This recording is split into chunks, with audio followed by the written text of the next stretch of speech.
Young hero Naveen Polishetty latest picture Anaganaga Oka రాజు. మరి Sankranti base చేసుకుని ఈ సినిమా జనవరి 14 తారీఖున సంక్రాంతి సందర్భంగా రిలీజ్ అయితే చేస్తున్నారు. ఈ సినిమాలో నవీన్ పోలిశెట్టికి మరి జోడీగా మీనాక్షి చౌదరి అయితే యాక్ట్ చేస్తుంది.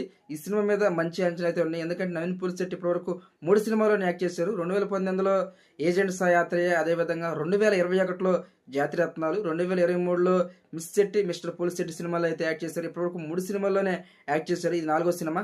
సంక్రాంతి బేస్ చేసుకొని మరి ఓన్లీ పల్లెటూరు బ్యాక్డ్రాప్లో ఈ సినిమా అయితే మరి నిర్మించడం జరిగింది. మరి ఈ సినిమా మరి సంక్రాంతి రిలీజ్ అయ్యి ఏ మేరకు ఆకట్టుకుంటుందో చూడాలి. మరి 2023లో మరి నవీన్ పోలిశెట్టి నుంచి సినిమా అయితే వచ్చింది. 2 సంవత్సరాల తర్వాత మరి ఈ సినిమా అయితే రాబోతుంది. సినిమాతో మరి నవీన్ పోలిశెట్టి ఏ విధంగా ఆకట్టుకుంటారో, నవీన్ పోలిశెట్టి యొక్క కామెడీ టైమింగ్ అనేది జనాలు విపరీతంగా మరి యాక్సెప్ట్ చేస్తారు. ఎందుకంటే జాతిరత్నాలతో అది ప్రూవ్ అయింది. ఇప్పుడు అదే బేస్ చేసుకొని ఈ సినిమా అయితే రిలీజ్ చేస్తున్నారు.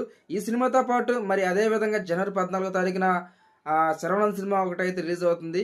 దీంతో పాటు సంక్రాంతికి ఇంకా 4 సినిమాలు అయితే రిలీజ్ అవుతుంది. మరి సంక్రాంతి మరి సీజన్ని బేస్ చేసుకుని ఈ సంవత్సరం మరి తెలుగు ఇండస్ట్రీ మరి 5 సినిమాలు అయితే రిలీజ్ అవుతుంది. 5 సినిమాలు సంక్రాంతి విన్నర్గా ఏ సినిమా మరి ఉంటుందో చూడాలి. Please friends subscribe, please support me. Thank you.